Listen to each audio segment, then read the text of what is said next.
reason people change is because of pain. The reason we grow is because we get uncomfortable and we embrace being uncomfortable. But being honest with the pain that we feel is usually the prime mover for people to do the work that is necessary. Average person, you and I have about 75,000 thoughts a day rattling around in this thing we call our brains and our minds. 75,000 of them.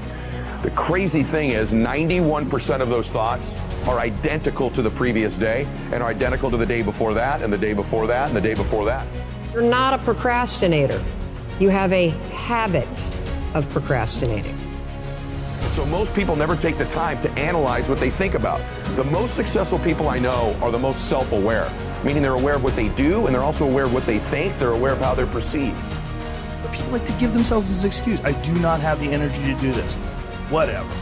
And if you decide that, that's true. But if you watch a motivational video, there's 100 of them on YouTube, thousands even. Go watch one, you'll get fired up. You're like, okay, I'm gonna jump some rope. You jump some rope, you do something. Just do some push-ups, do something, do some body weight squats. You'll feel better.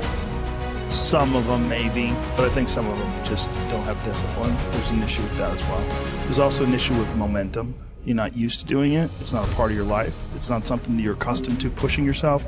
There's been many days where I didn't want to work out.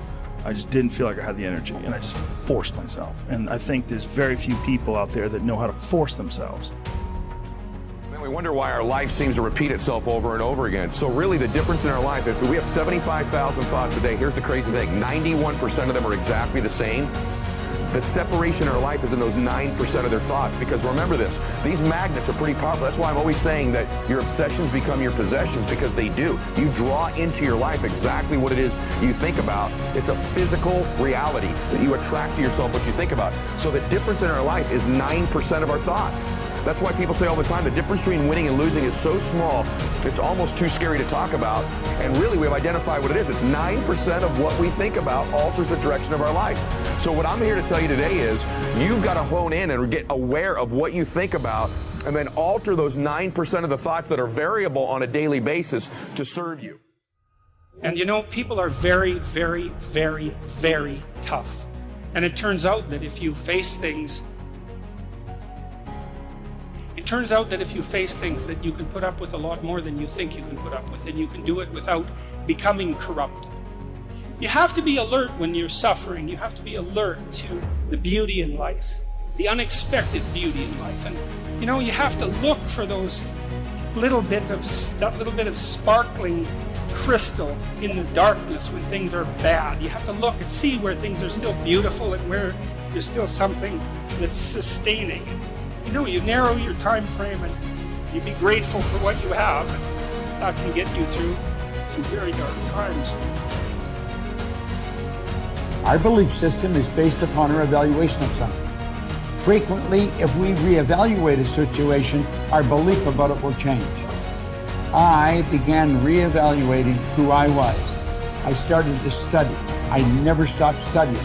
And I found as I reevaluated, I had a much higher opinion of myself. I found out things about me that I would have never believed if you had told me. The power that's locked up within us, the marvelous system we've got. Do you know the blood circulates through your veins every 33 seconds, through hundreds of miles of passageway? Bang, just like that, clears all the food in and all the garbage out.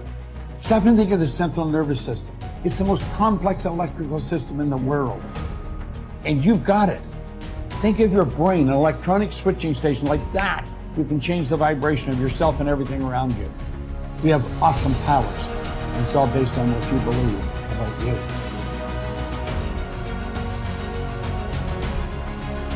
If you want to change yourself, if you want to acquire something, if there's some goal that you want to reach, changing your behaviors, overcoming negative habits, it's challenging.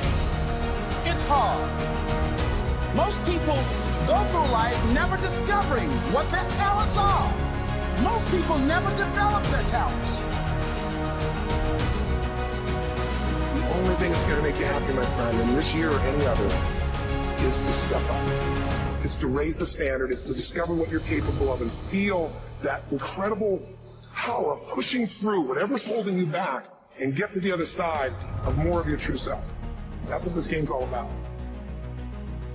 When you step into your fears and continue to push yourself to go on, something happens for you. If you look at somebody who's really successful and you think, wow, I mean, they're so amazing, they're such a genius, you gotta dig underneath, you gotta remember something. People are rewarded in public for what they practice for years in private. If you don't develop the courage to do that which has been given you to do, and you spend a lot of time going around trying to convince other people or trying to get their approval, what will happen is that you will lose your nerve. And other people will convince you that what you are doing doesn't have any value, and you'll give up on your dream. How much time do you have left? How much time do you have left?